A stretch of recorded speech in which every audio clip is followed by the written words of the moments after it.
As Escrituras Sagradas, Evangelho de João, capítulo 16.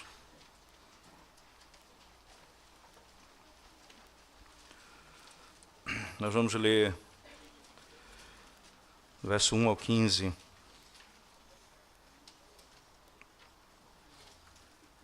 João 16, verso de 1 a 15.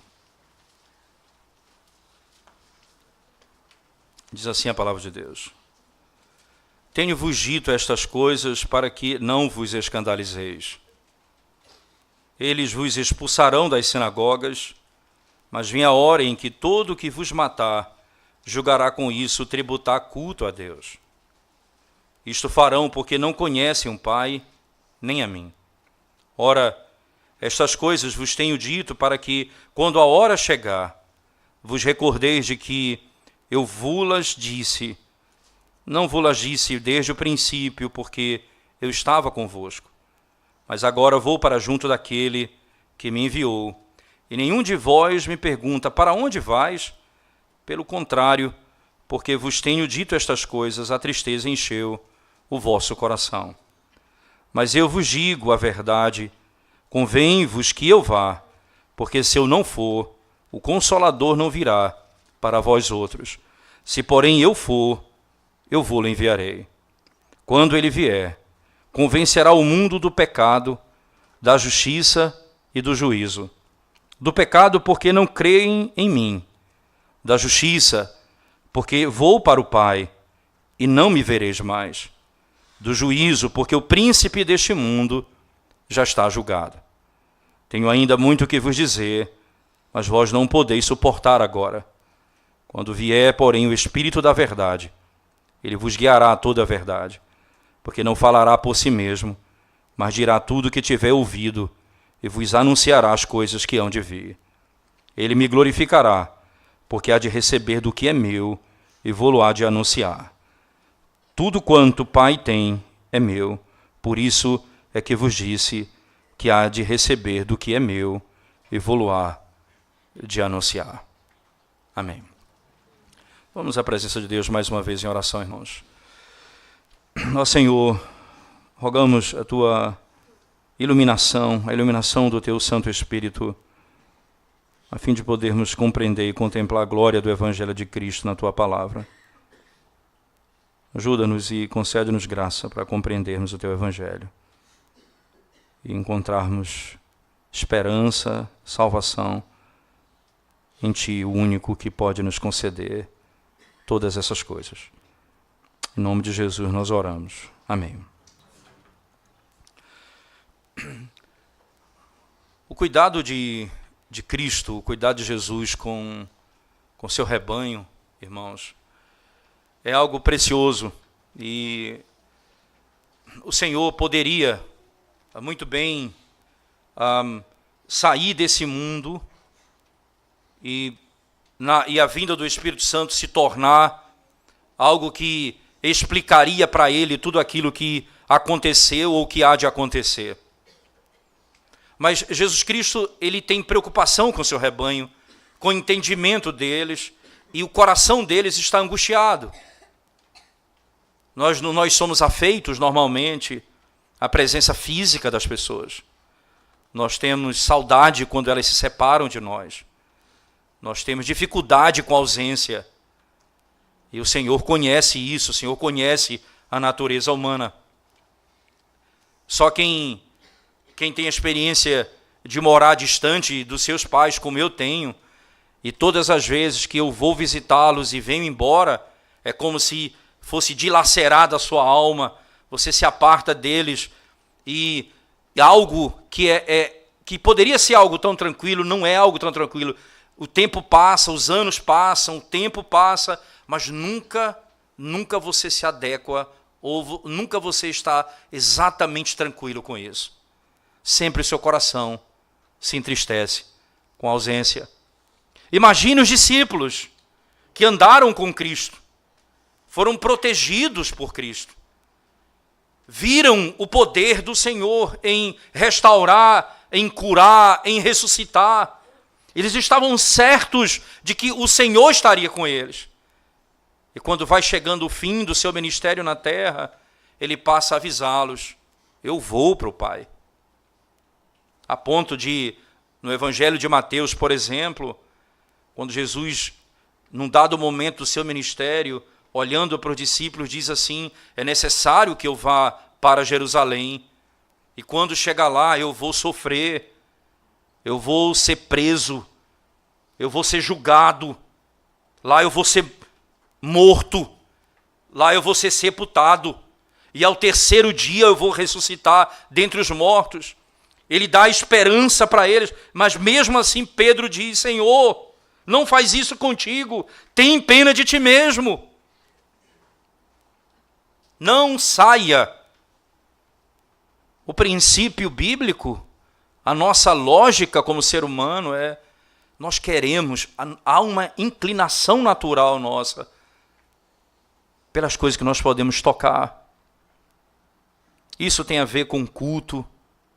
Nós queremos fazer um culto palpável, onde Deus é tocado, é visto. Nós queremos um evangelho onde Cristo encarnado esteja sempre conosco. É próprio da nossa natureza humana tais coisas. O Senhor está treinando o seu povo, está ensinando o seu povo a viver pela fé. Só que ele não ensina essas coisas apenas dando uma aula, ele dá o socorro. Ele cumpre o que tem de cumprir e envia o Espírito Santo para aplicar aquilo que foi cumprido no coração do seu povo. Interessante que, se você voltar comigo no texto no início do capítulo 16, por favor, ele diz: tenho-vos dito estas coisas para que não vos escandalizeis. O Senhor, ele tem esse cuidado. Eu estou dizendo a vocês o que vai acontecer. Eu estou dizendo a vocês, se vocês estiverem em mim, vocês vão poder orar, vocês vão poder esperar, vocês vão fazer, porque sem mim vocês não podem fazer nada. Então vocês têm de estar comigo, vocês têm de estar dentro de mim. E isso, para que isso ocorra, é necessário que o Espírito venha. Se o Espírito não estiver no vosso meio, se ele não estiver plenamente no nosso meio, isso não acontecerá. E se ele não vier, Cristo não completou a sua obra. Mas o Senhor, antes de dar esse consolo aos discípulos, ele primeiro os alerta dos perigos do caminho. E ele diz assim no texto: eles vos expulsarão das sinagogas, mas vem a hora em que todo que vos matar julgará com isso tributar culto a Deus. Isto farão, porque não conhece o Pai, nem a mim. Perceba como o conhecimento é muito importante no que diz respeito à própria adoração. Eles vão pegar vocês e arrastar para as praças e vão matá-los em praça pública. E com isso eles estão dizendo que estão cultuando a Deus. Aí o Senhor diz: eles fazem isso porque não conhecem a Deus. Perceba que essa é uma preocupação muito clara. Se você, por exemplo, voltar para João no capítulo 4, o discurso de Jesus com a mulher samaritana, não é? No verso 19, ele diz assim, na sequência: Senhor, disse-lhe a mulher, vejo que tu és profeta.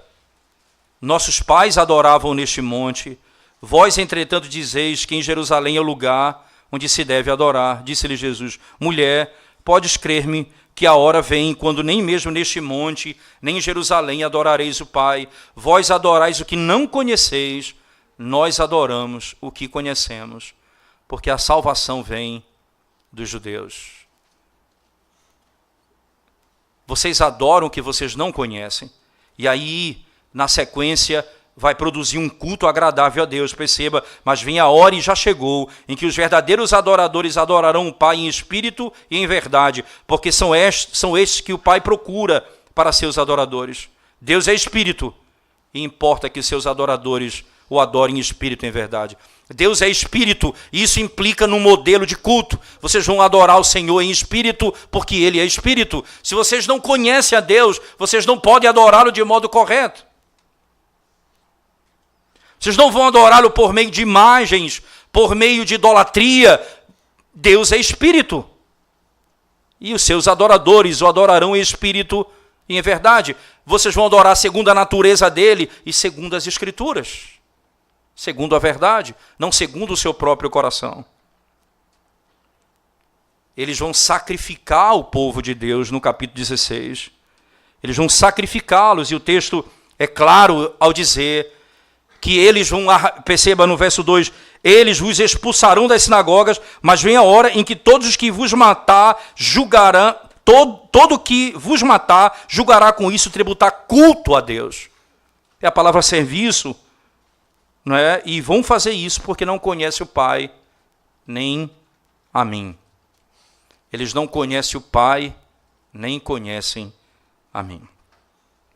Sem o conhecimento, eles não podem adorar a Deus verdadeiramente. Impressionante que essa é uma marca em João muito clara da fidelidade ao Senhor. Vocês vão ser excomungados. Vocês vão ser tirados do rol de membro da sinagoga. Que coisa!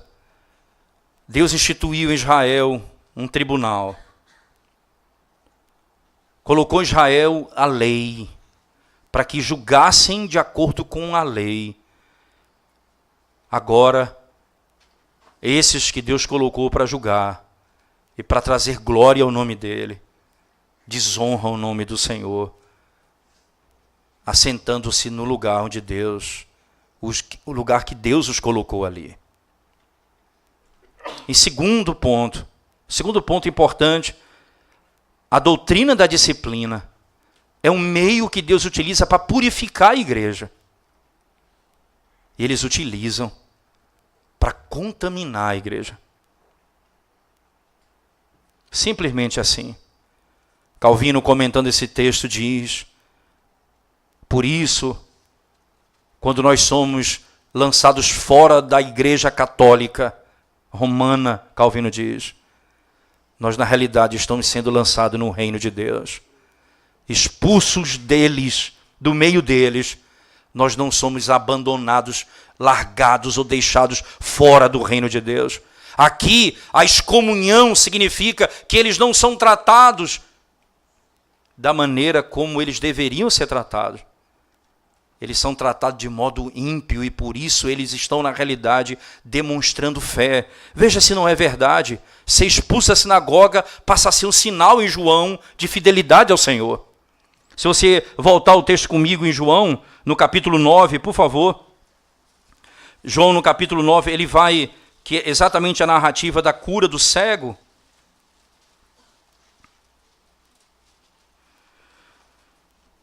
E é interessante você perceber como que eles utilizam desse tipo de subterfúgio. Verso 22, ele diz assim, veja, no contexto é claro, eles chamam os pais do cego de nascença e perguntam, é verdade que ele é cego?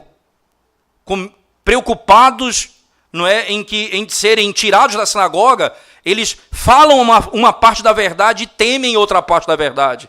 Veja, 22, isso disseram seus pais, porque estavam com medo dos judeus, pois estes já haviam assentado que se alguém confessasse ser Jesus o Cristo, fosse expulso da sinagoga.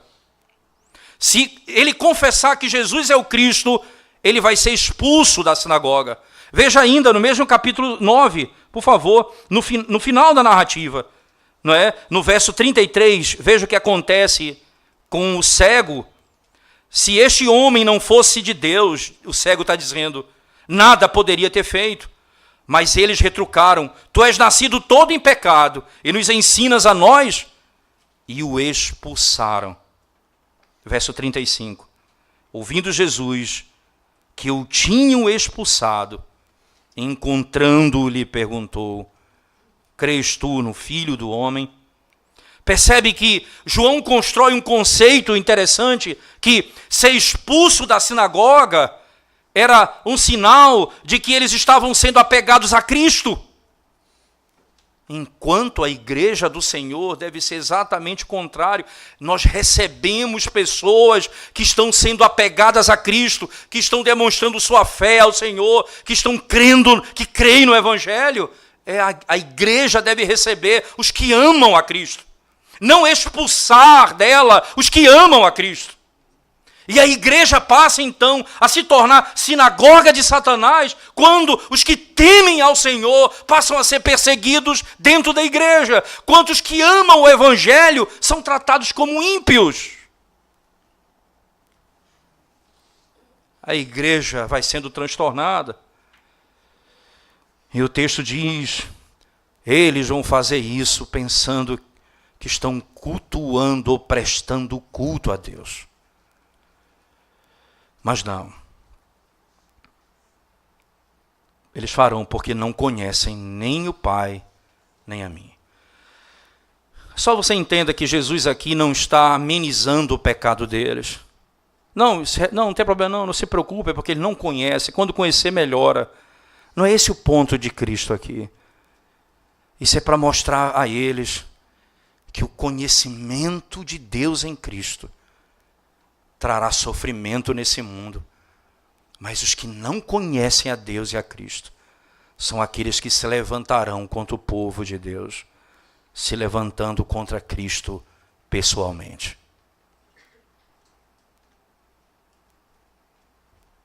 Satanás não pode ferir ao nosso Salvador, então ele fere a sua igreja. O mundo não pode se levantar contra o cabeça que é Cristo, então ele parte para cima do corpo. E o cabeça que é Cristo, no qual estamos vinculados, e todo o benefício nós temos dele, nos diz: digo isso para que vocês tenham consolo. O mundo não fará com vocês aquilo que eu fiz. Eu tirei vocês da morte. Eu preservei vocês. Eu tirei vocês da cegueira. Eu ressuscitei vocês dentre os mortos. Eu tirei a impureza de vocês e lhes fiz santos. Eu os aproximei de mim. O mundo os matará. Essa é a nossa realidade. Essa é a realidade do mundo. O Senhor, então, continua o seu discurso. Por favor, venha comigo na sequência do texto. Ele diz assim, ora, verso 4, estas coisas vos tenho dito para que, quando a hora chegar, vos recordeis de que eu vou agisse. Veja como é interessante, não é?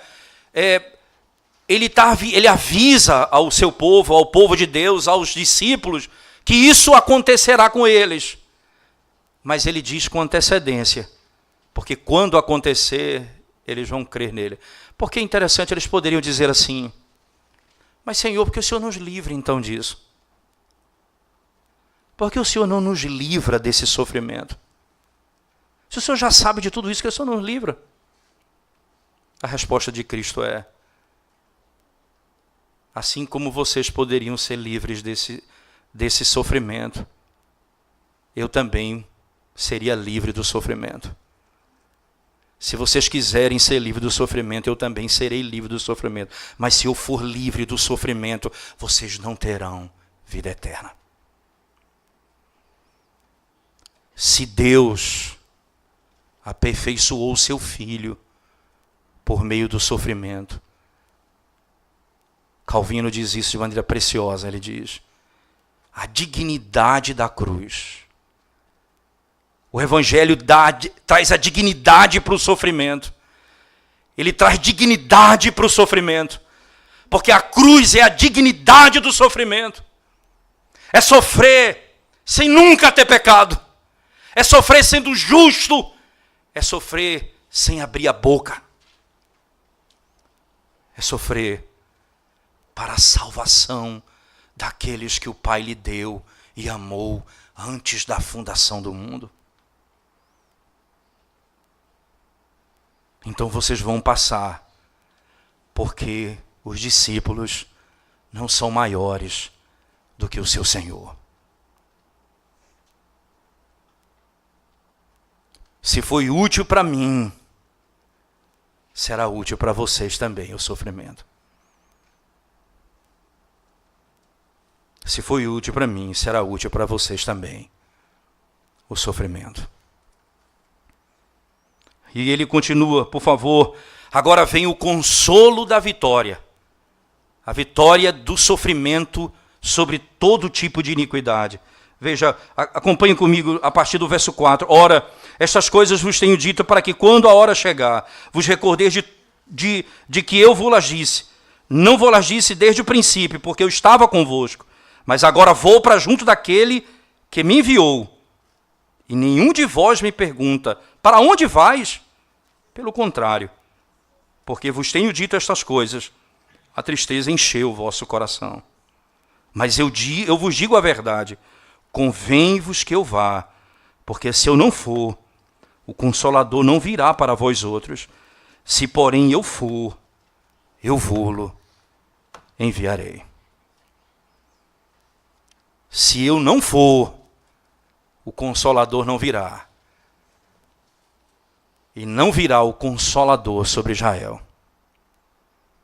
Interessante você pensar como que o Senhor descortina esse tema diante dos nossos olhos, irmãos. Veja, perceba que quando ele fala, veja, é próprio, não é? Jesus diz, eu vou para o Pai.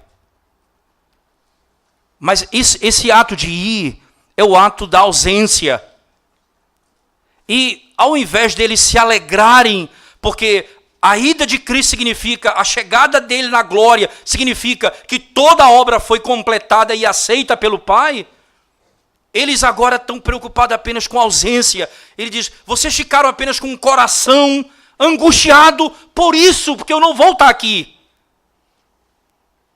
É isso que entristece vocês, não a alegria da vitória do Cordeiro, mas porque vocês estão só. É só isso que perturba vocês. O que é exatamente que perturba o nosso coração, irmãos? O que é exatamente que angustia a nossa alma na vida? É medo de perder o quê? É medo de nos ausentarmos de onde e de quem?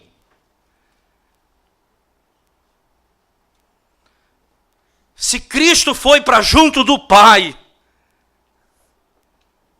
e nós estamos nele, ele disse, se eu vivo, vocês também viverão. Se nós estamos nele, o que pode atormentar a nossa alma? O que pode tirar a paz do nosso coração?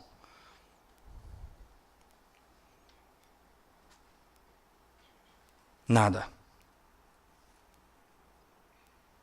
Convém que eu vá, porque se eu for, o Consolador virá.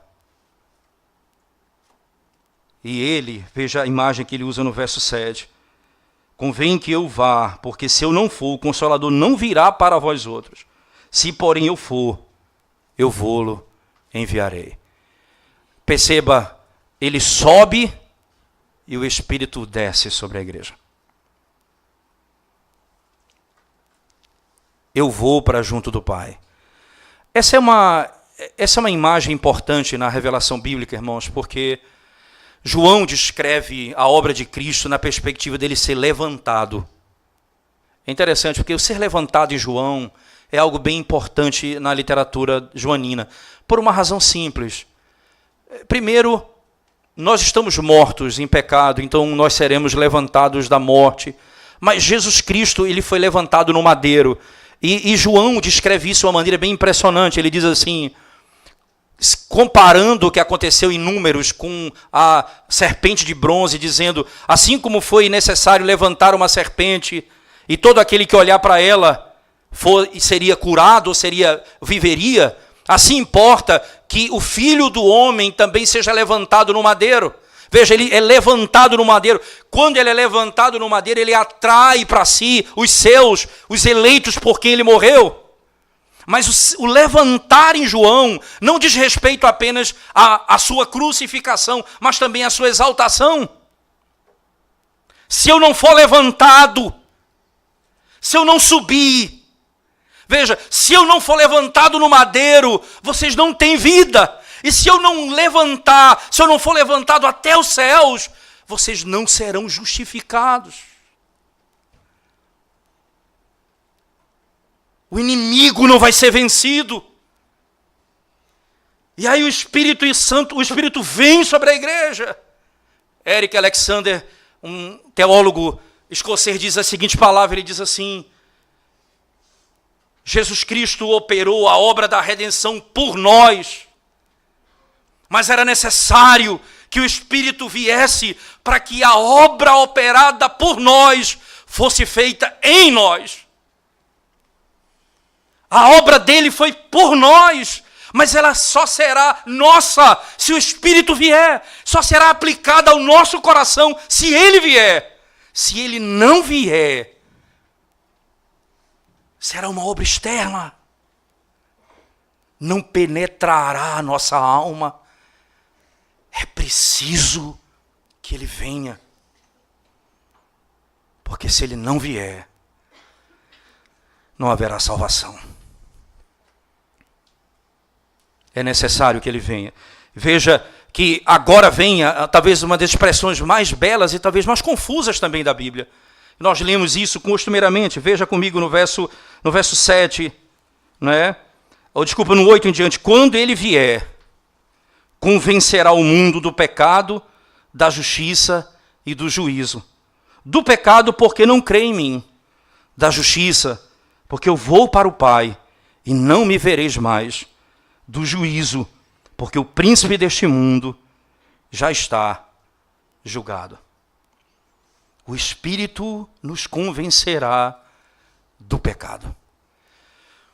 Interessante, Thomas Boston, falando sobre a obra do Espírito, ele diz algo interessante. Ele diz assim: a obra do Espírito Santo tem a ver com a lei. Até porque a nova aliança tem uma marca intrigante. Ele escreverá no nosso coração a lei de Deus. Essa é a promessa do novo pacto. O Espírito escreverá no nosso coração a lei de Deus. Mas antes desse princípio, a lei de Deus vai ser pregada por ele. Ela vai trazer o indivíduo à consciência do pecado. Ela vai dizer ao indivíduo que você não deve confiar em você mesmo. Vai dizer ao indivíduo que você não pode confiar no mundo.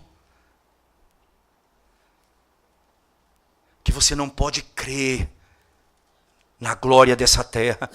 Que você não pode crer em você mesmo, no seu próprio entendimento. Que você não pode crer em outro a não ser em Cristo.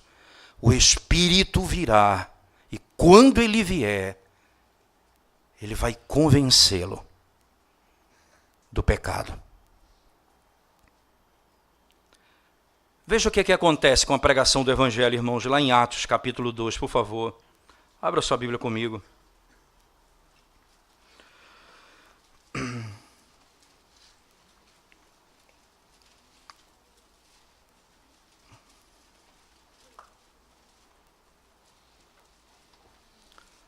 Atos, capítulo 2. Verso 37. Quando, depois do apóstolo Pedro pregar o Evangelho, com a vinda do Espírito Santo, que já é muito clara no texto, né? O Espírito vem sobre a igreja, o Evangelho é pregado, e ele anuncia que Cristo morreu e ressuscitou dentre os mortos, e aí então, o que é que acontece com os discípulos, com aqueles que escutam o Evangelho? Ele diz: Ouvindo eles estas coisas, que coisas que eles ouviram? O Evangelho. Compungiu-se-lhes o coração e perguntaram a Pedro e aos demais apóstolos: que faremos, irmãos? Eles foram compungidos. O Espírito compungiu o coração deles. A consciência do pecado se tornou clara diante dos seus olhos. O Espírito, primeiro trabalho dele é com a lei de Deus. Isso nos faz entender quão grave é a pregação moderna que não anuncia o Evangelho proclamando a lei de Deus. Quando não diz o que Deus exige do homem. Quando não mostra a seriedade de quebrar a lei de Deus e de andar de modo contrário aos seus ensinamentos. Quando o Evangelho é pregado, onde o homem pode viver da forma que quiser.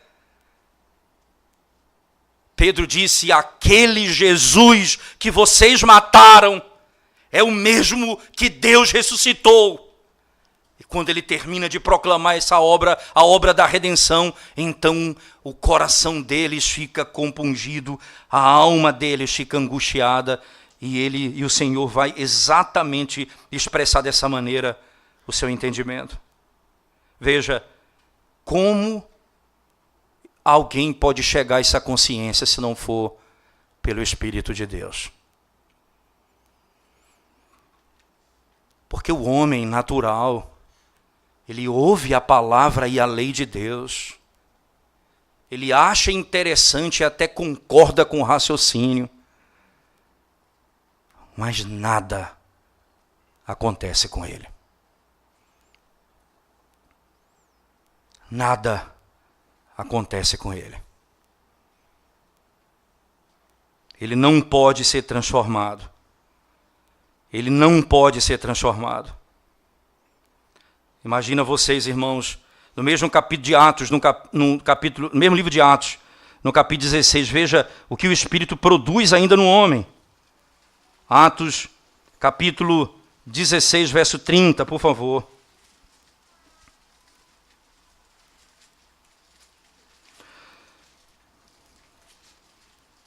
Você vai lembrar que a conversão do carcereiro, então no verso 30, depois trazendo-os para fora, disse: senhores, que devo fazer para que seja salvo?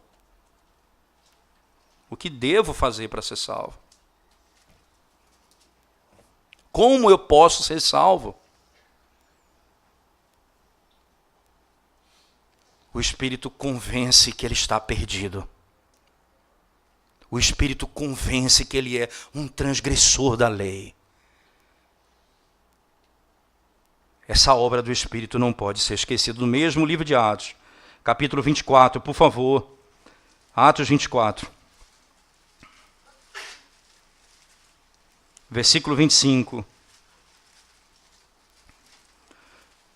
Dissertando ele acerca da justiça, do domínio próprio e do juízo vindouro, ficou Félix amedrontado e disse: por agora pode retirar-te, quando eu tiver vagar, chamar-te-ei.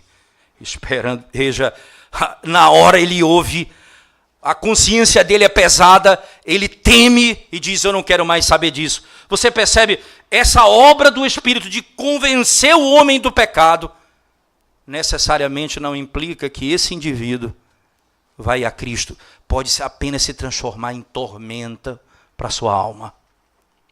Porque a segunda obra do Espírito, associada a essa, é apontar Jesus Cristo. Vocês quebraram a lei de Deus. Agora, eis aqui o Salvador. John Stott diz: a primeira obra do Espírito é revelar o pecador, revelar Cristo ao pecador. A primeira obra do Espírito é revelar Cristo ao pecador. Agora, ele necessita de salvação.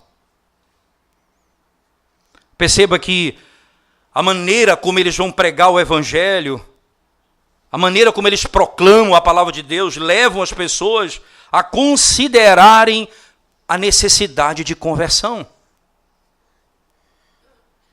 O Espírito os convencerá do pecado. Por quê? Porque não creem em Jesus Cristo. A lei de Deus vai ser impressa no coração do indivíduo, a condenação vai se manifestar diante dos seus olhos, a consciência de que ele tem quebrado a lei de Deus e que ele não encontra paz enquanto ele não contemplar a face da glória de Deus em Cristo Jesus.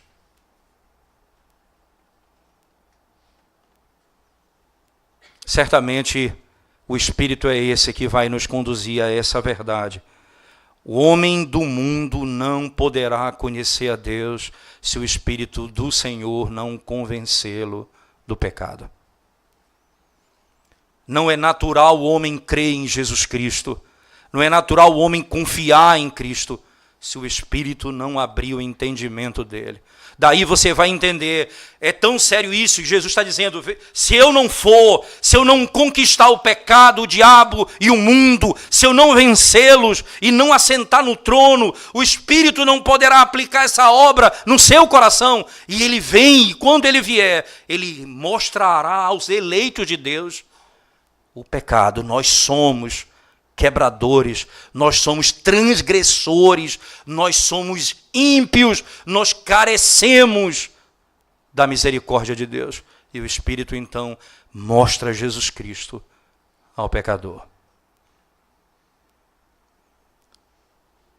Ele virá, e quando ele vier, ele convencerá o mundo do pecado, porque não creem em mim, não creem em Jesus Cristo.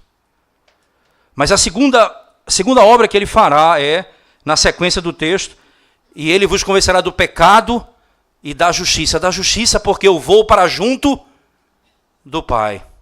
Não me vereis mais, eu vou para junto do Pai. E o que é exatamente isso, irmãos?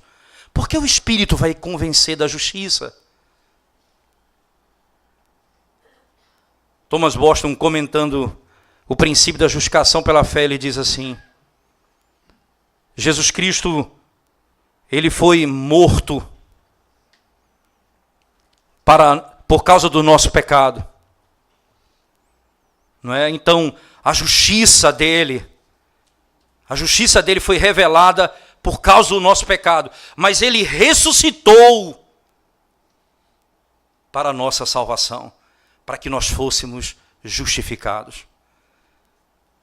Ele morre pelo nosso pecado e ressuscita para a nossa justificação. Se Cristo não venceu o pecado, se a obra dele não foi aceita, ele não volta da morte. A morte o prenderia até o fim, sem poder sair de lá. Ele vence a morte, porque aquilo que ele fez foi aceito pelo Pai. Sinal de que tudo que ele fez foi recebido. O sacrifício, ele morre como o cordeiro que nunca pecou. Ele ressuscita vencendo a morte. E ele assenta-se no céu, sendo declarado para todo mundo. Tudo o que Cristo fez foi aceito pelo Pai. Ele foi recebido pelo Pai. Ele está sentado à direita do Pai. Daí o Espírito vai nos convencer da justiça. Sabe que o papel do Espírito nesse caso é dizer: Jesus estava certo e você estava errado. Jesus era justo e todos pecadores.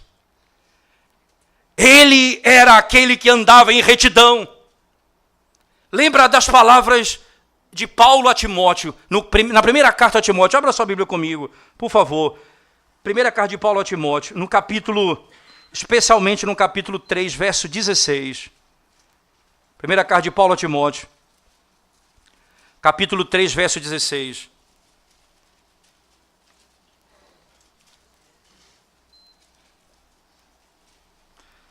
Timóteo diz assim, que nós até cantamos às vezes a letra desse cântico, que diz assim, 1 Timóteo 3,16, diz assim: evidentemente, grande é o mistério da piedade.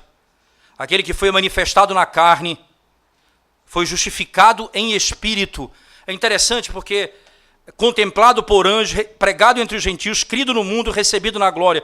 Essa expressão, justificado em espírito, é estranha essa expressão. Que na realidade ele foi justificado pelo Espírito. O Espírito o justifica. O Espírito declara, Jesus é justo, Jesus estava certo, Jesus é a verdade, Jesus é o caminho, Jesus é a salvação, Ele é justo. Quem opera essa obra é o Espírito Santo, é Ele quem declara o homem, é Ele quem justifica Cristo. Ele não é justificado em espírito, como se dissociando do corpo, mas aqui o princípio ele foi justificado pelo Espírito. Veja, ele vem, quando ele vier, ele vai aplicar a obra da salvação no coração do eleito, convencendo o homem do pecado, porque não crê em Cristo. Ele vai romper com a incredulidade, ele vai convencer o homem da justiça. Jesus é a verdade. Ele é justo. O caminho dele é o caminho certo. Não há outro caminho que se iguale ao caminho dele. A perfeita justiça do Cristo exaltado. Ele diz, eu vou para o meu Pai. Se ele não for para o Pai, ele não é justo. Mas eu vou para o meu Pai. Eles rejeitaram o único que podia salvá-los. Eles rejeitaram o único que podia salvá-los. Eles mataram o Senhor. Eles perseguem a igreja de Cristo. Mas até para esses que se levantaram contra Cristo, se Cristo não for, não haverá esperança para eles. Muitos dos que mataram a Cristo do processo todo foram salvos.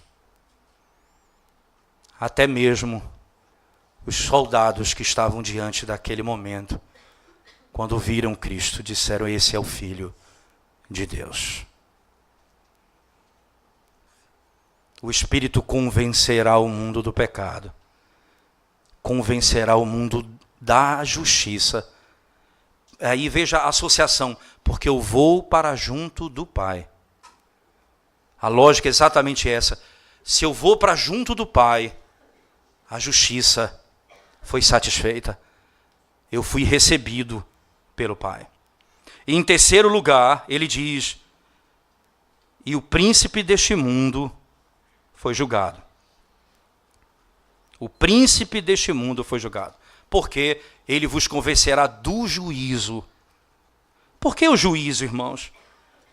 Satanás foi destruído. O príncipe do mundo foi julgado. Isso aqui antecipa o julgamento de todos os pecadores. Todo mundo. Perceba, o príncipe deste mundo já foi julgado. O príncipe já foi julgado. Calvino chega a comentar esse texto e diz assim, ele discorda um pouco da maioria das interpretações, ele diz da época dele, ele entende que o conceito de que agora Satanás foi julgado é o princípio de que a ordem foi restabelecida. Uma vez que o pecado entra no mundo, o domínio do mundo está nas mãos de Satanás. Então Cristo vem e vira o jogo. Em outras palavras, ele destrói o inimigo, ele vence o pecado, ele julga Satanás, ele entra no céu. E em outras palavras, o mundo é restaurado por meio da obra da redenção. Aquele que se chama príncipe desse mundo, agora é réu no tribunal de Cristo. Ele foi julgado pelo Senhor, condenado pelo Senhor. E todos aqueles que seguem a Satanás serão julgados por ele, como ele, condenados com ele. Perceba, se nós estamos em Cristo, ele vive e nós viveremos. O Espírito em nós nos convence do pecado, nos convence da justiça. Aquele que é certo é o nosso Redentor. Aquele que cumpriu toda a verdade é o nosso Redentor. A justiça pertence a Ele. Ele está junto do Pai. Mas o Senhor disse em João 8, verso 44, dirigindo-se aos judeus: sabe por que vocês não creem nas minhas palavras? Porque vocês não são dos meus. Vocês são filhos do diabo. O diabo é o vosso pai. Porque vocês vivem para fazer a vontade dele. Porque ele é homicida e mentiroso desde o princípio.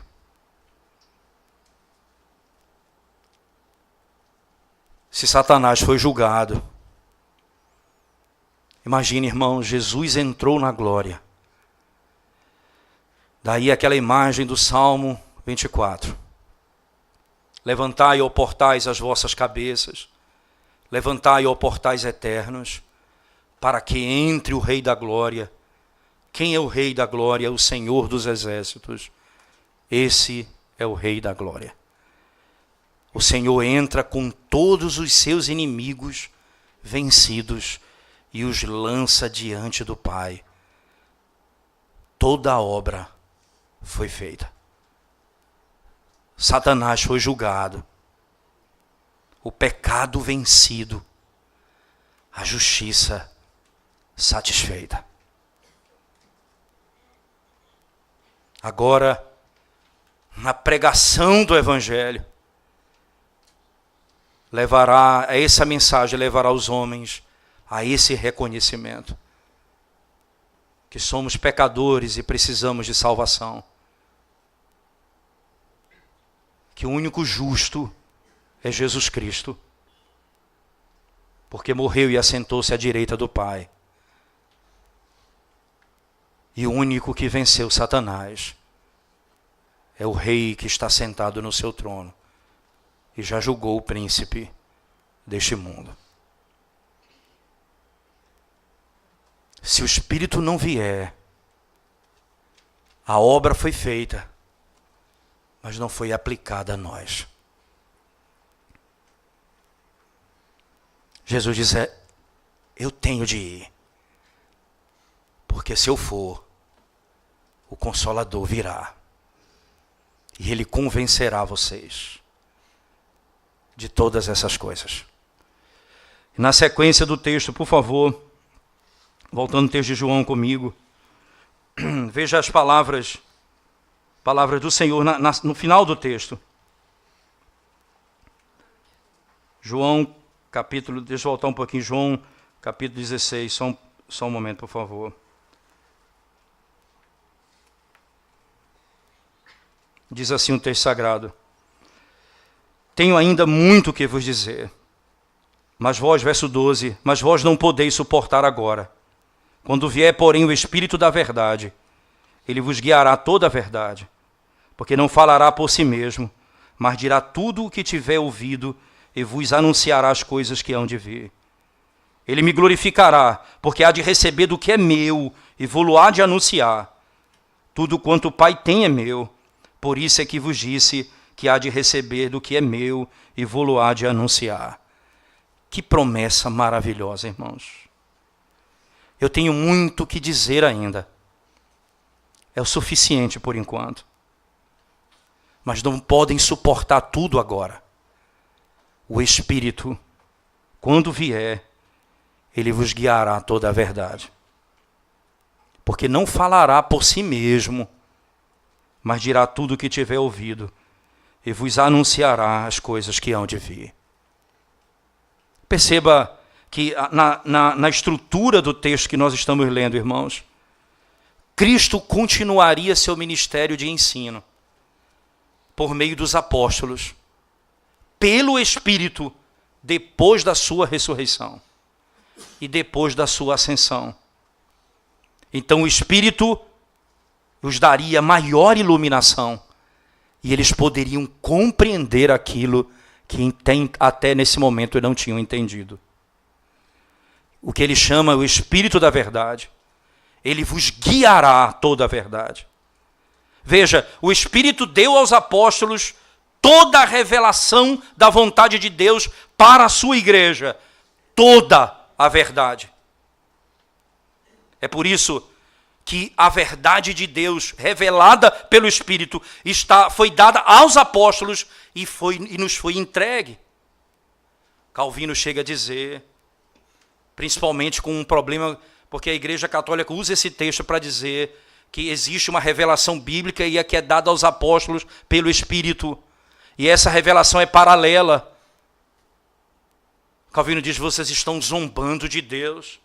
Deus, por acaso, ia revelar pelo Espírito como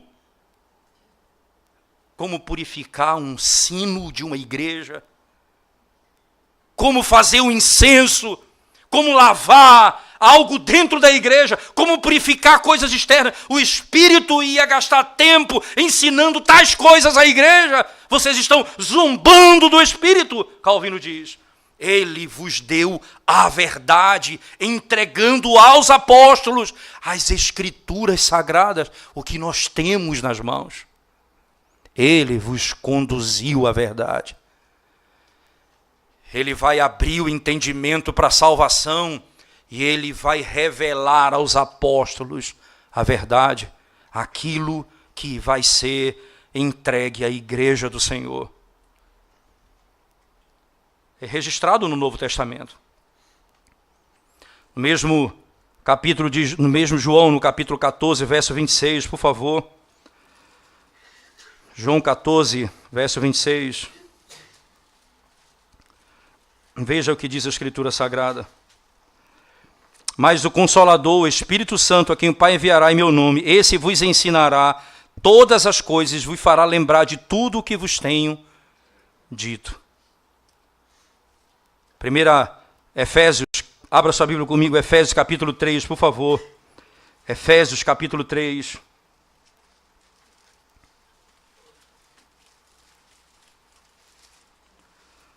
Verso 3, 5 e 8, ele diz assim: pois segundo uma revelação me foi dado a conhecer o mistério, conforme escrevi há pouco, resumidamente. Paulo diz, pois segundo uma revelação me foi dado conhecer o mistério, conforme escrevi há pouco.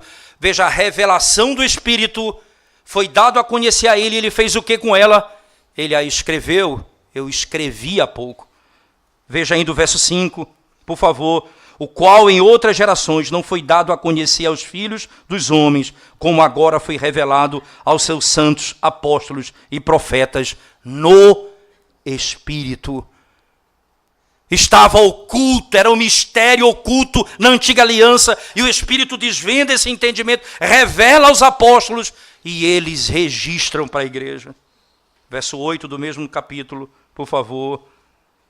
A mim, o menor de todos os santos, me foi dado esta graça de pregar aos gentios o evangelho das insondáveis riquezas de Cristo. Riquezas insondáveis do evangelho de Cristo. O Espírito convence o homem pela pregação da palavra. Você vai entender, e isso é maravilhoso, quando você lê Calvino falando sobre isso, ele diz assim, é uma prova de que os pregadores e os apóstolos, os próprios apóstolos, Calvino diz, não era a voz dele que era ouvida, mas do Espírito. Não eram eles que convenceriam os homens, era o Espírito. Eles precisavam pregar o genuíno evangelho com fidelidade, e o Espírito faria a obra, convencendo o homem do pecado, da justiça e do juízo. E o Espírito levaria eles à verdade, eles conheceriam a verdade. O Senhor Jesus continuaria, por meio da vinda do Espírito, salvando os seus por quem ele morreu, aplicando a obra da redenção pelo Espírito, por meio da pregação do Evangelho fiel, operada pelo Espírito de Deus. O Espírito continua nos socorrendo hoje. Se não fosse o Espírito, como nós poderíamos entender a obra de Cristo?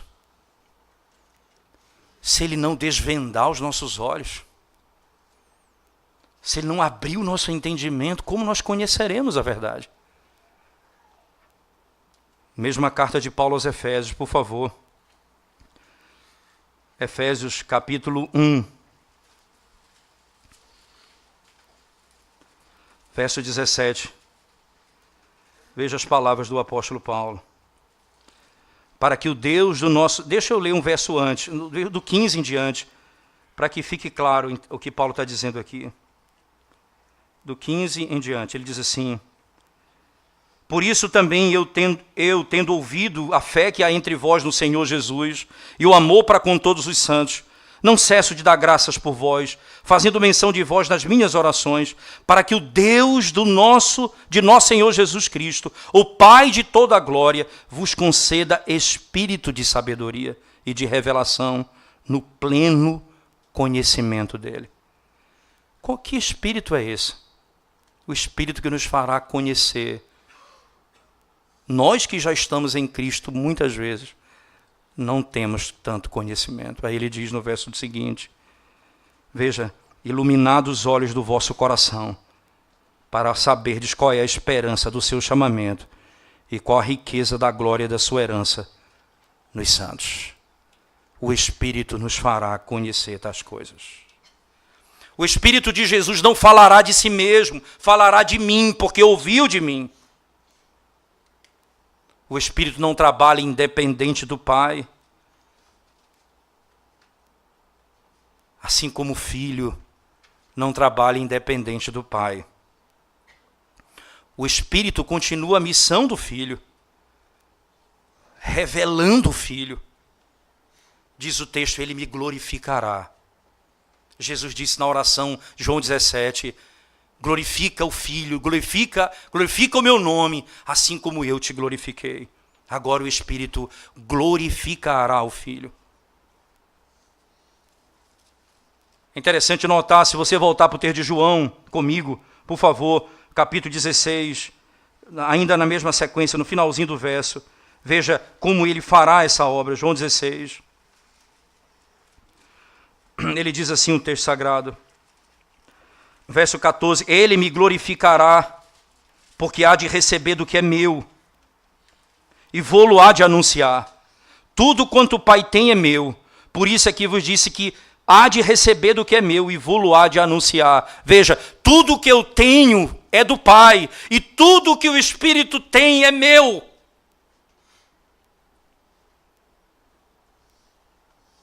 Tudo que o Espírito possui é meu.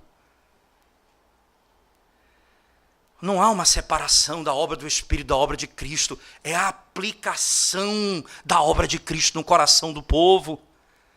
As pessoas sempre associam a obra do Espírito a poder, dons de línguas, coisas assim. Perceba que a gloriosa obra do Espírito é glorificar o Filho.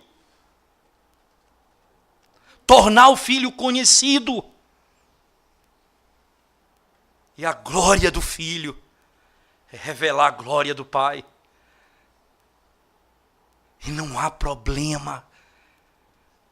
Não existem três deuses, mas um só Deus. Que gloriosa verdade do ser do nosso Deus. O Filho glorifica o Pai e o Espírito glorifica o Filho. Isso mostra, irmãos, a unidade e a ordem das pessoas da Trindade. Tudo que o Pai tem é meu. Você não pode pegar nada de Deus se não for em Cristo. Ele depositou em Cristo tudo dele. Por isso ele leva você a Cristo. Por isso ele envia o Espírito para levar você a Cristo. Porque tudo que o Pai tem está nas mãos de Cristo. E se você não for a Cristo, e veja que grande amor, a obra dele foi perfeita, mas é externa. Ela precisa ser minha. Então ele manda o Espírito para que a obra dele que foi feita, aceita pelo Pai, seja minha. Ele vem habitar em mim. Aí o texto diz, eu e o Pai habitaremos em vós. eu e o Pai faremos morada em você. Sabe por quê? O Espírito de Deus habitará em ti. E então tudo o que pertence ao Pai, que está nas mãos do Filho, é seu. E se você está em Cristo, pelo Espírito de Deus, não existe nada que pertença a Cristo que você não possa dizer, é meu. Vida é minha. A glória de Deus, estar na glória com Deus, é minha. Deus nos deu todas as coisas em Cristo. Vida, esperança, salvação, eternidade. Tudo isso eu só tenho nele. Fora dele, nada.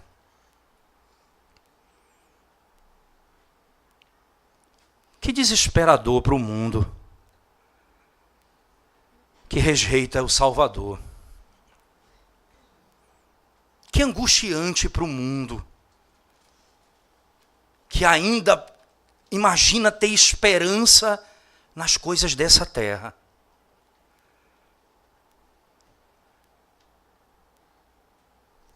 Nada do que pertence a Deus é seu, se Cristo não for seu.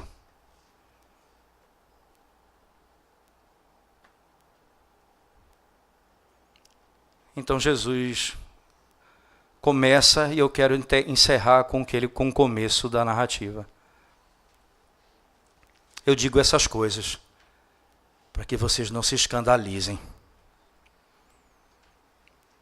Porque quando vocês passarem pelas tribulações, quando vocês tiverem falta de algo, quando a morte se avizinhar, quando as tribulações chegarem, quando as perseguições baterem à nossa porta, quando a nossa luta contra o pecado se tornar visceral,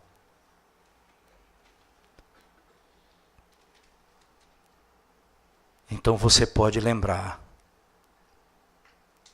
você pode ter toda a certeza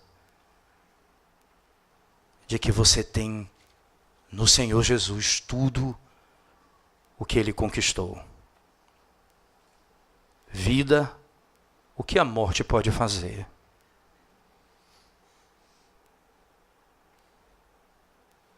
Sofrimento, nós temos o consolo no nosso Redentor. E nós temos a esperança somente nele.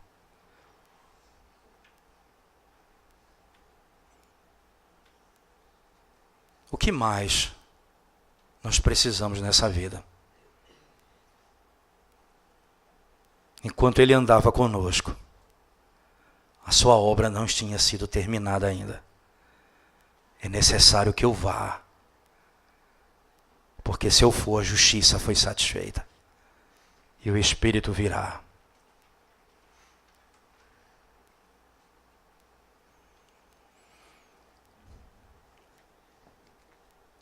Você hoje tem certeza que é um pecador?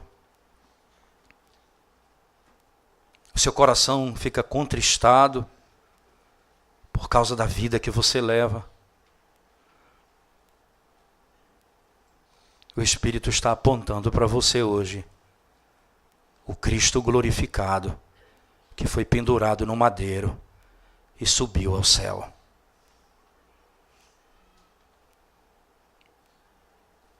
O Espírito é poderoso para convencer você. A minha certeza e a minha convicção, é por isso que não há razão de pregar outro evangelho senão o verdadeiro evangelho. Porque quem vai convencer o homem não é a habilidade de argumentar necessariamente. É o Espírito em abrir o seu entendimento. E nisso repousa a minha confiança. E que Deus será glorificado no nosso meio. Vamos orar ao Senhor mais uma vez. Ó Deus, Senhor de toda a glória, bendito seja o teu nome, ó Deus santo e triuno, pelo Espírito do nosso Deus, ó amado e doce Espírito.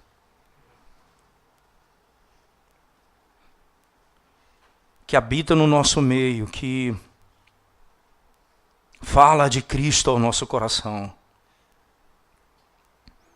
que revela Cristo à nossa alma e que forma Cristo dentro de nós. Ó doce Espírito de Deus, exalta o nosso Redentor no nosso meio. Torna-o conhecido dos nossos olhos, Senhor. Resplandece a glória do Evangelho dele no nosso meio. Para que haja salvação, para que haja conforto, Senhor. Para que haja esperança no nosso meio. Ó Senhor, que grande amor. O Senhor nos amou, ó Deus, antes da fundação do mundo. Os eleitos do Senhor. O Senhor envia o teu Filho, entregando os eleitos nas mãos dele. E nenhum deles se perdeu. Nenhum, Senhor. E o Senhor envia o Espírito, depois do Filho ter cumprido toda a obra, para aplicar a obra de Cristo ao nosso coração. Ó Senhor amado, morrestes por nós. Ó Santo Espírito, aplicaste a obra de Cristo em nós. Exaltado seja o teu nome, ó Santíssimo Deus triuno, maravilhoso e eterno Deus. Toda a glória seja dada ao Senhor, de eternidade a eternidade, Senhor. Em teu nome nós oramos. Amém. Amém, Senhor.